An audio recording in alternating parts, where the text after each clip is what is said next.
I'm not one of the bulls. You're not learning on me. Get out of here. Get. Ooh, that's all you do. Bellow. That's Boudica looking straight at us. Oh, Boudica, baby girl. I know. I got to fix your halter. Come here and say hi. Come on, Boudica. Come here, baby girl. Come here, my baby. Yeah. My name's Daniel Wallace Hughes. And I moved up here to Maine, and I started off raising Highlanders as a hobby. And then I got into heritage pigs. And the next thing you know, it's become a small business. And it keeps me busy and out of trouble. I'm in my 70s and I like to keep going. If I don't, then I'm dead. I retired from the city. I get down there. You know, I go down for funerals mostly, you know. All the guys that retired with me are right around me, you know. They went down to Florida and they get baked in the sun and drink too much and they die young. But see, I come up here and I'm living a healthy life. I'm pushing 80 and having fun. Life is good. Like I said, I got married real late. My kids are still 31 and 32. So I got to be around for another 40 years. I live in Orland, Maine now.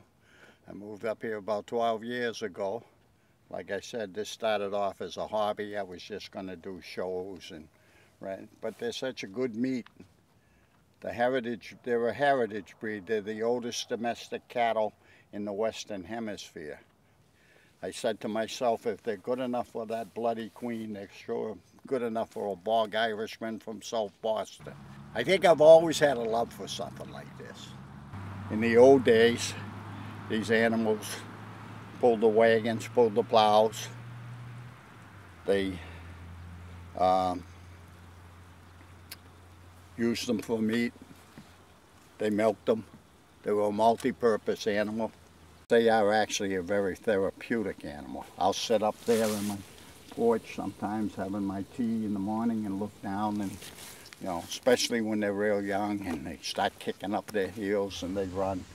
I'll pull in. They know my trucks, whatever truck I'm in. I'll pull in. They can be laying down and they'll get up and they come running. And when they run, you can see their hair flowing. So they're really quite a nice animal. He doesn't have a lot of fat. And people think, oh, well, fat's what gives the meat the flavor, if you're into fat. But if you eat this, you'll find it has a very, very clean flavor, very clean eat. And a lot of people that had been vegetarians have come back. I win them back. I'm like a good drug dealer. I get them hooked on it and I reel them in. And they all but want the Highland. I don't need an organization to tell me how to do what I'm doing. I'm doing the way it was when I grew up.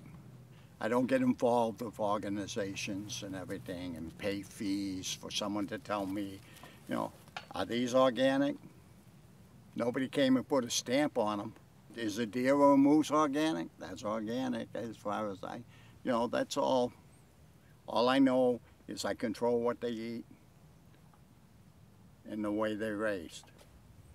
I don't need somebody that's read a book to try and tell me what I've done, you know.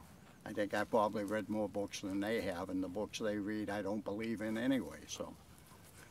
I love to read. Both my children inherited that from me, the history from me, the history, the love of history. And now it's all self-taught. They don't teach you that. They don't even teach you American history no more, for Christ's sake. But I'm not running around with a Bible and a gun in my hand either, so I get along with everybody. If you look at my animals, you see they're very healthy. Like, especially when the mother pees on the calf. And the calf don't even move, see? Hey, Mom. Could have been worse, baby. She could have shit on you.